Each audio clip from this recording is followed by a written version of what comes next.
All right, guys, I'm very excited about this video. I'm going to talk about the causes and outcomes of the redox apocalypse, which happened when the first human beings moved to the Arctic, and the only food sources available to them were the fats of large fatty mammals such as seals and narwhals, whose fat is tremendously unsaturated, and in the case of the seals, contains a tremendous amount of long-chain omega-3 fats.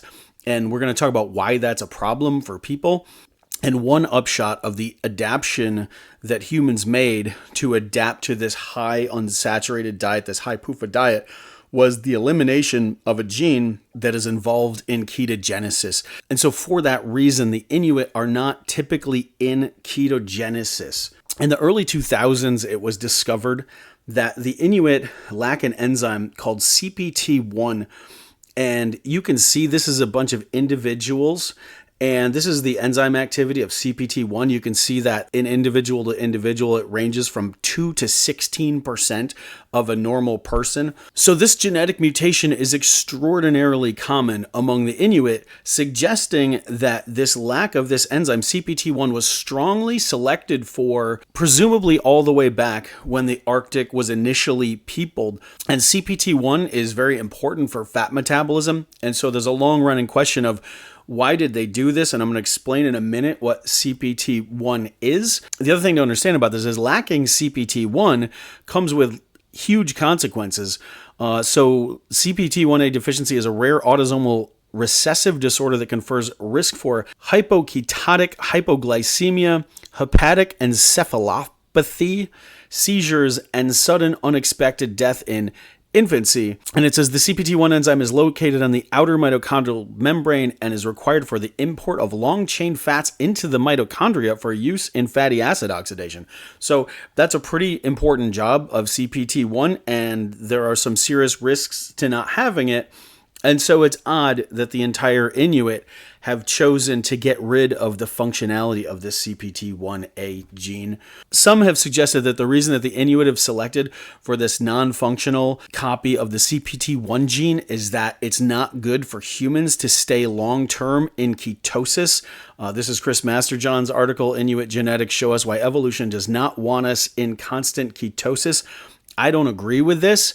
I think that the Inuit adapted their genes to deal with the redox challenges involved in eating a highly polyunsaturated and monounsaturated diet. So here's what CPT1 does. Quite simply, CPT1 is the rate limiting thing when you eat long-chain fats, things like palmitic acid and oleic acid, which are normal things like butter and olive oil.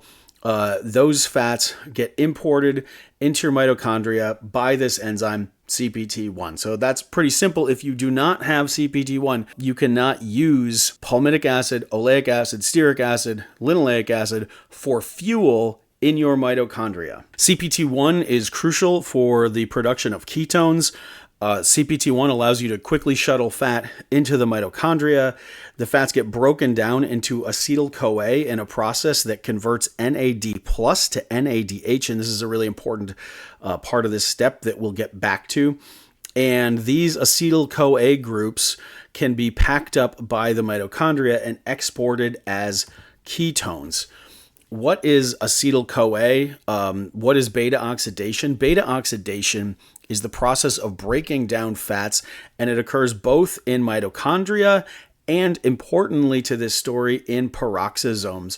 And so fat is really just a long molecule of carbons stuck together with hydrogens on the outsides of them. This process of beta oxidation, what happens is you convert one NAD plus to an NADH, and you break off two of these carbons right here. This is the acetyl group. It's just two carbons out of the long chain fat, and it's stuck to this thing called CoA, which is a funny name, and it gets thrown around a lot.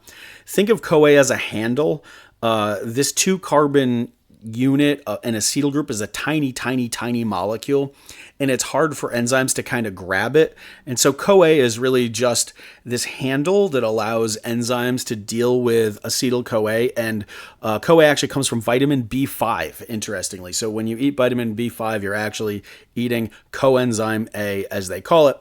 And the fat, this initial fat, gets shortened by two carbons, every time that the acetyl-CoA group breaks off, and we get this NADH out of it, which can be used to make ATP. Okay, so back to the cell.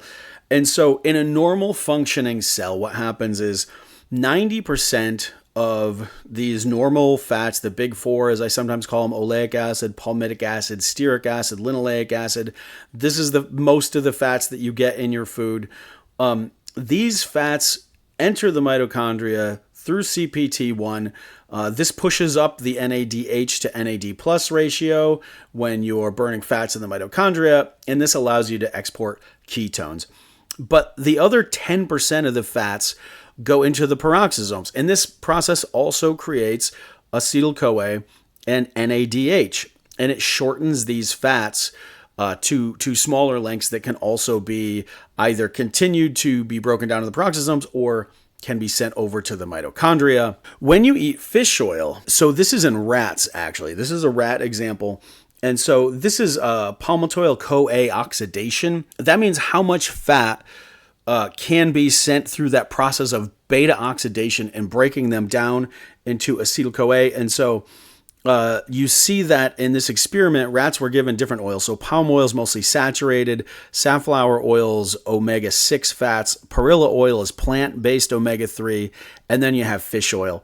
And what you can see is that peroxisomal activation by fish oil is massive. So we have more of a tripling of activity of peroxisomal fat breakdown in response to rats being fed fish oil. You also have a 50% increase in mitochondrial beta oxidation of fats. And so the fish oil increases the breakdown of fats everywhere. And so what happens is the reason that this happens is we have this thing called PPAR alpha. PPAR alpha is a nuclear receptor. What nuclear receptors do is they take signals coming in from outside of the body or perhaps different parts of the body, and it's the way that the individual cells can kind of see what's going on, and then they control a lot of downstream processes that happens in the cell.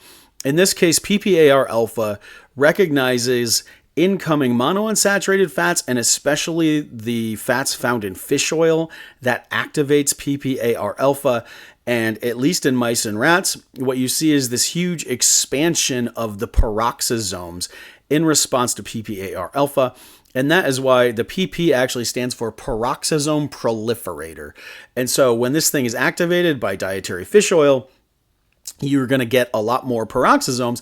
And what happens is more of the incoming fats get sent to the peroxisomes because the peroxisomes and PPAR alpha are all involved in detoxification. Okay, so back to the CPT1A mutation. What you see is that in Nunavut, the allele frequency of the broken CPT1 gene is 77%.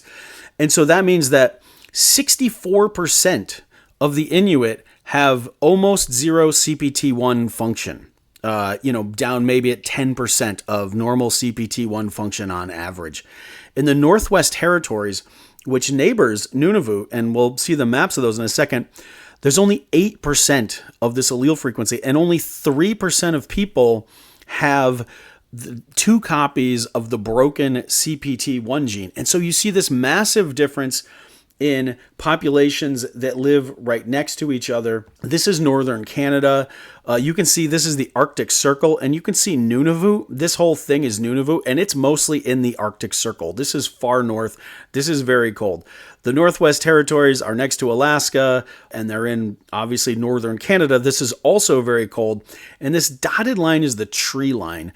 And that's kind of interesting because essentially there are no trees in Nunavut. There are trees in the Northwest Territories. We'll start with the Northwest Territories here. In the satellite imagery, you can see that little bit of green, and that's where the tree line is. And so one of the native cultures that lives there are the Dene, an indigenous people of subarctic Canada. They rely on caribou for sustenance and identity as their ancestors did, and caribou continue to provide their primary environmental relationship. And so, of course, in far northern Canada, there are not a lot of carbohydrate-based foods. All the cultures up here are based mostly on consuming meat. And this culture is presumably in ketosis most of the time. And there's plenty of those. We saw the allele frequency in this population is 8%. So there's plenty of that broken CPT1 allele around. So if getting rid of CPT1 functionality was extraordinarily useful for people in the Northwest Territories, the rates of that allele would have risen dramatically, but that didn't happen. So we can say there's probably not significant selective pressure to break CPT1 in cultures that are eating caribou. And so this study looked at traditional foods of the Inuit and the far northern Arctic, and they found that caribou fat is actually 63% saturated. So this is an extraordinarily saturated fat. It's only 31% monounsaturated and 6% polyunsaturated. And so this is Nunavut. This is where many of the Inuit live. To give you an idea of scale, this is Baffin Island. This has more surface area than the state of California. So this is just a massive area. As I said, it's in the Arctic Circle. There are no trees. And this is just an interesting anecdote. It says that Maxwell suggests that winter of the Inuit was spent asleep in a kind of torpor in a frozen tent. McGee writes, "It is difficult to imagine how their winter lives could have been very different from this portrayal. The hard-won fuel resources that they did accumulate must have provided only for small and occasional fires, enough to thaw food and melt ice for water, but not to provide heat for human warmth." This is the only kind of urban area in Nunavut. It's actually in the southernly, more temperate part of Nunavut, if you will. It's not quite in the Arctic Circle. And even there, the high temperatures in January and February are -10 Fahrenheit, and the low temperatures average around 25 below Fahrenheit. This same study looked at the traditional foods of Central East Baffin Inuit. Their major foods are ringed seal, bearded seal, narwhal, beluga, walrus, polar bear, etc. And they looked at the fat composition of the major items of diet, and here you have the ringed seal. That seems to be their favorite food. And the saturated to monounsaturated to polyunsaturated fat ratio of that ringed seal is 10% saturated to 64% monounsaturated to 26% polyunsaturated. And from where I sit, this fat composition is not really appropriate for a human food.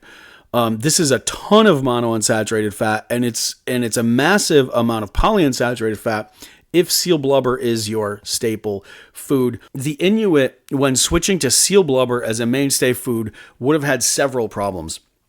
The first one is that the kind of long-chain omega-3 polyunsaturated fats present in seal blubber are incredibly prone to peroxidation, and fat peroxidation can cause DNA damage. It can cause damage to your proteins. The second problem is that the fact that the seals are incredibly high in monounsaturated fat would have pushed up the NADH to NAD plus ratio. And when you do this, this puts the cells into oxidative stress. And oxidative stress, of course, increases lipid peroxidation. And lastly, the peroxisomes are a way to detoxify things like long-chain omega-3 polyunsaturated fats that are prone to peroxidation. Humans have very limited peroxisomal activity compared to the rats that I already showed you. You know, rats and rodents eat a lot of seeds, and they eat a lot of polyunsaturated fats, and they have a better ability to deal with those polyunsaturated fats than humans did, who evolved from great apes who ate a lot of fruit which don't contain a lot of polyunsaturated fat. Before we finish the video, I just want to tell you about my latest product, stearoyl ethanolamide. Stearoyl ethanolamide is a signaling molecule made from the saturated fat stearic acid. Stearic acid levels have actually declined in humans over the past 100 years. So this is 1943 in America. And you can see the healthy people in this study, the ones in pink, had about 8% of their body fat was stearic acid. This study was done in 1998, and this is in postmenopausal women. And those postmenopausal women were down to less than 3% of their body fat as stearic acid. And this suggests that SEA levels, which humans normally make and release into the bloodstream as signaling molecules in proportion to the amount of stearic acid in our membranes, has dropped over the past 100 years. This is important because SEA is involved in regulating the desaturase enzymes. And if your desaturase enzymes are elevated, that is strongly associated with the development of diabetes and obesity. SEA also has an important role in appetite regulation. This is a study where they gave SEA to mice and watched how much food they ate over the next hour. And you can see that SEA dramatically reduced food intake in the mice. This is a brand new product for me and Fire in a Bottle. I've only been taking it for about a week, but I can tell you already that I am noticing the effect of reduced appetite. I've actually changed my eating schedule. I'm doing more intermittent fasting now in the last week just because the SEA is allowing me the relief from hunger. You can grab some of that SEA over at fireinabottle.net/shop, and it really helps me out and makes me able to make these videos, which I hope are interesting to you. Okay, so back to the Redox apocalypse. So as I was saying, this is just showing that the 26% of the fat in that seal blubber is indeed the long-chain omega-3 polyunsaturated fats. This is predominantly fats that have either 5 or 6 double bonds in them. So let's quick talk about peroxidation of polyunsaturated fats. This is just a diagram showing what happens. And you can see, so this is a polyunsaturated fat. And you see a pair of double bonds pretty close to each other. These things get attacked by reactive oxygen species. This forms lipid-free radicals. There's this sort of complicated series of chemical reactions.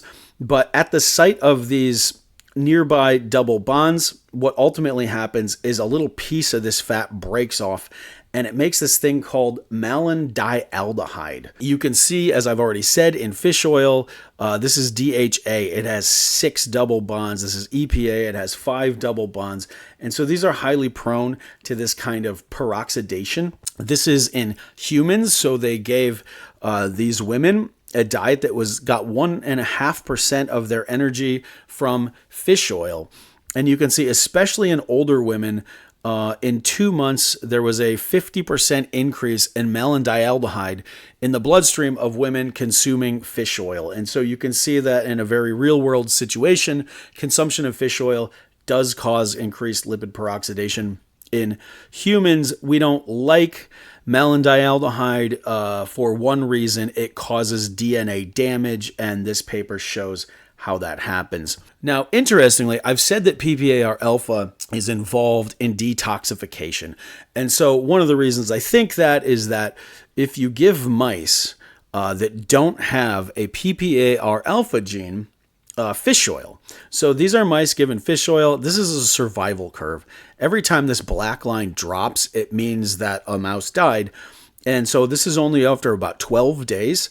So if you give mice that don't have PPAR alpha a bunch of fish oil, half of them will die within about 10 days, and the rest will die soon thereafter. These mice are presumably dying from massive peroxidation of these polyunsaturated fats, and without PPAR alpha, the mice can't increase those peroxisomes to detoxify those long-chain omega-3 fats, and they ultimately die of acute liver failure. And so when they were designing this experiment, the authors write, the dose corresponded to a 10% fish oil diet that was chosen experimentally on the basis of its oxidative stress inducing capacity. So in mice, 10% of the diet, and that means by weight, that's probably 25% by calories, causes oxidative stress. And so I just wanted to compare the mice in this experiment. This is the composition of fish oil. It's about 34% polyunsaturated fat, and that seal oil was about 24% polyunsaturated fat. The mice in this experiment eating the fish oil were probably getting around 7.5% of their calories as these long-chain omega-3 PUFA.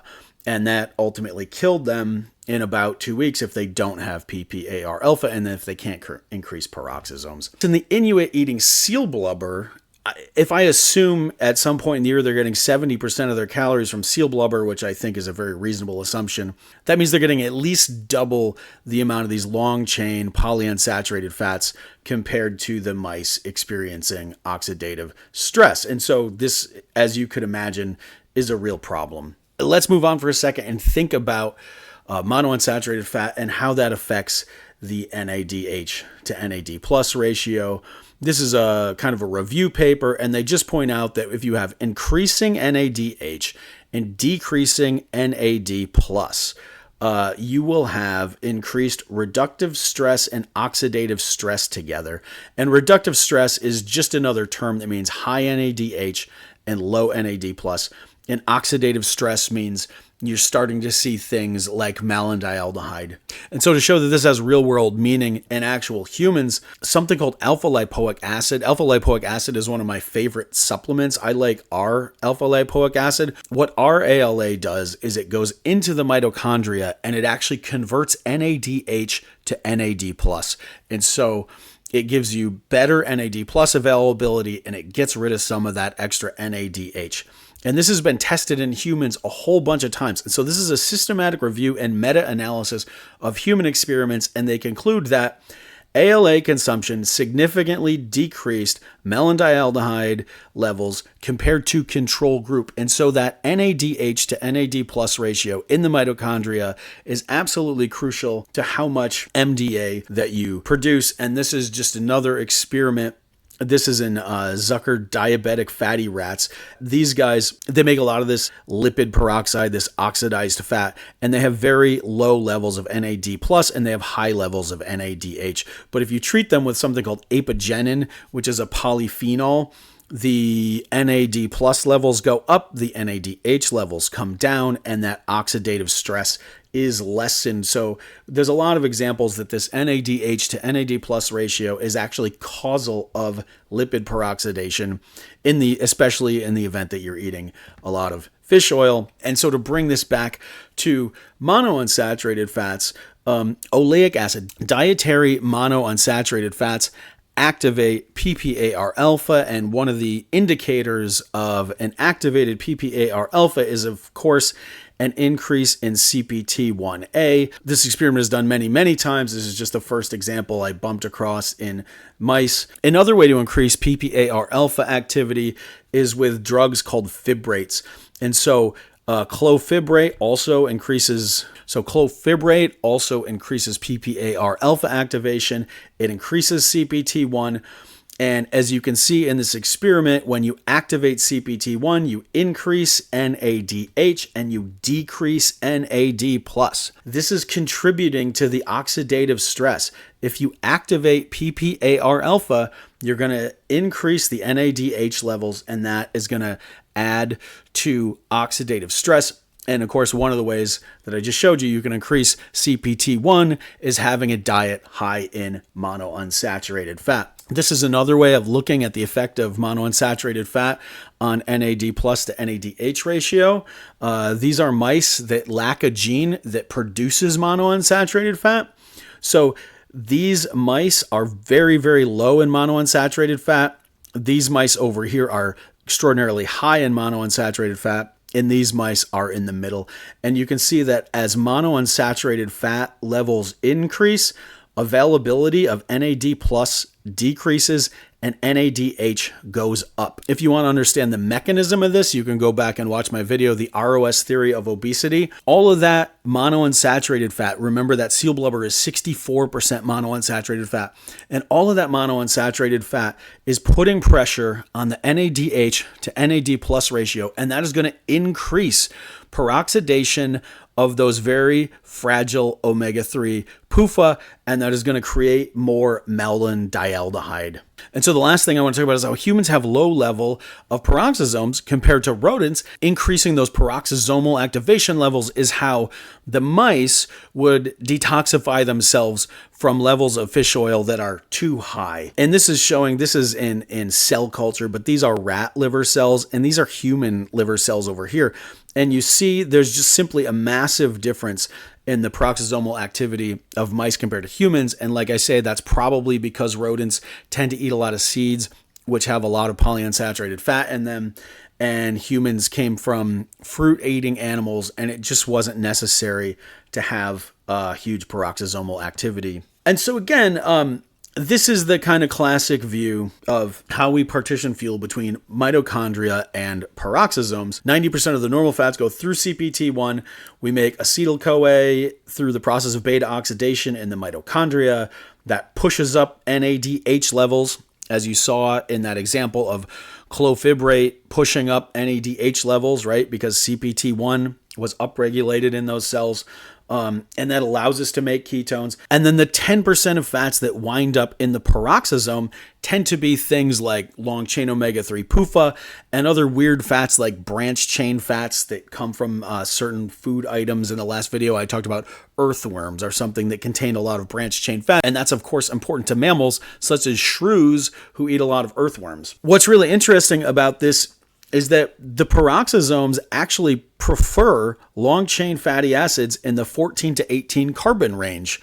And this substantially overlaps with mitochondrial capacities. So the peroxisomes would actually prefer to be taking up oleic acid and stearic acid and palmitic acid in the sort of normal fats and breaking them down through beta oxidation.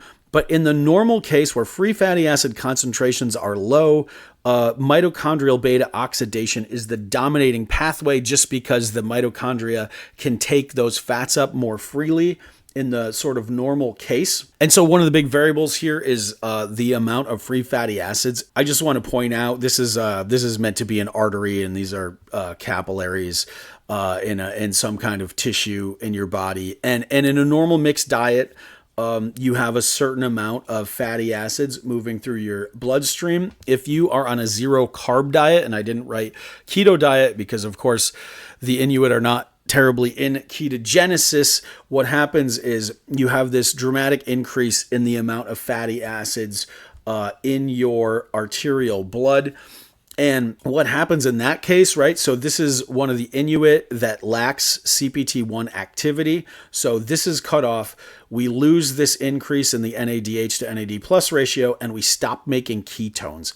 At the same time, if free fatty acid levels in the blood is rising, if the mitochondria can't uptake those fats, presumably in the cell, we're going to have a rise in these free fat levels. And presumably if you're an Inuit, a lot of these are going to be the long chain polyunsaturated fats and the monounsaturated fats, which activate PPAR alpha. What I believe is happening is that by shutting off CPT1, despite all of the health problems that come with that, the Inuit have found a clever way to increase their peroxisomal activity and to help them detox those omega-3 fats. This is just a guess. I'm saying that in an Inuit that is homozygous for this mutation, perhaps they're sending 80% of their fats into the peroxisomes and 20% into the mitochondria. It might be 60-40, it might be 50-50. Who knows? But I think it's clear that these Inuit must have increased peroxisomal activity. And one of the ways that I know that for sure is that, well, they live for thousands of years on seal blubber, and those long chain fats were getting broken down somewhere. And if they only had 2% CPT1 activity, it probably wasn't in the mitochondria.